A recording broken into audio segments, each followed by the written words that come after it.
wabarakatuh. Perkenalkan, kami dari kelompok 5 yang beranggotakan saya Nuriski Herdadinanti dengan ujung NIM 042. Saya Sinta Amelia dengan ujung NIM 032.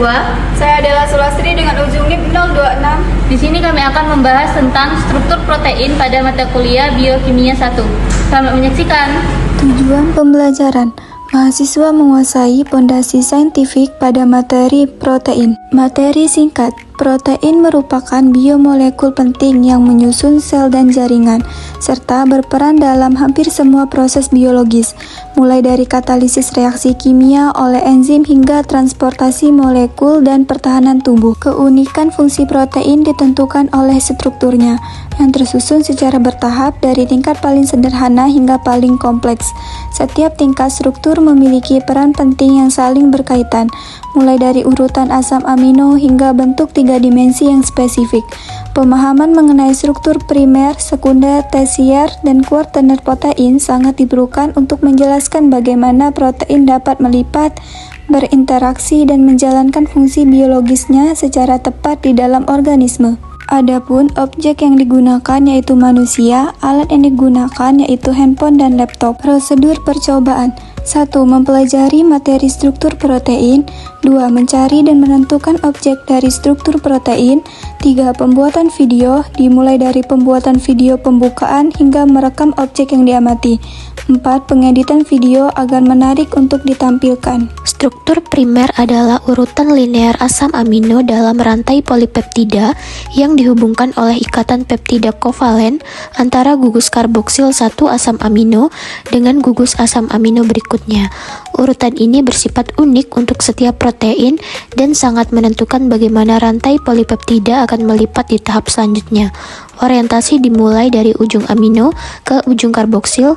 Kesalahan kecil pada urutan ini dapat mengubah lipatan dan fungsi protein. Struktur sekunder terbentuk dari pola lipatan lokal pada tulang punggung polipeptida akibat ikatan hidrogen antara gugus karbonil dan gugus amino. Terdapat 2 bentuk utama, yaitu alpha helix spiral beraturan dan beta sheets, lembaran berlipat sejajar atau antiparalel. Bentuk ini memberikan kestabilan tambahan pada protein serta menjadi dasar bagi pembentukan lipatan 3 dimensi. Berikutnya ada struktur tersier protein.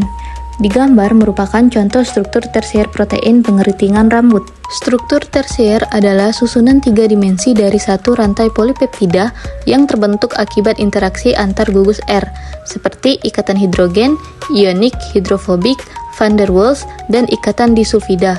Bentuk ini menentukan fungsi spesifik protein, misalnya pada keratin rambut. Keratin distabilkan oleh ikatan disulfida antar residu sistein. Saat rambut dikeriting, larutan reduktor memutus ikatan tersebut sehingga struktur menjadi lentur, lalu terbentuk kembali ikatan baru dengan oksidator pada posisi berbeda, menghasilkan bentuk keriting yang permanen. Selanjutnya ada struktur kuartener protein. Struktur kuartener adalah susunan 3 dimensi dari gabungan 2 atau lebih rantai polipeptida atau subunit yang berinteraksi melalui ikatan hidrogen, ion, hidrofobik, dan disulfida. Struktur ini memungkinkan protein menjalankan fungsi kompleks, seperti hemoglobin yang terdiri atas 4 subunit, 2 alfa dan 2 beta, dan hanya dapat mengikat serta melepaskan oksigen secara efisien ketika subunit-subunitnya bekerja sama. Dapat disimpulkan bahwa struktur protein tersusun secara bertingkat mulai dari primer, sekunder, tersier, hingga kuartener. Dan setiap tingkat memiliki peran penting yang saling melengkapi. Urutan asam amino pada struktur primer menjadi dasar bagi pembentukan struktur sekunder dan tersier. Yang selanjutnya menentukan bentuk 3 dimensi akhir protein. Struktur kuartener menegaskan pentingnya interaksi antar subunit dalam menghasilkan fungsi biologis yang kompleks.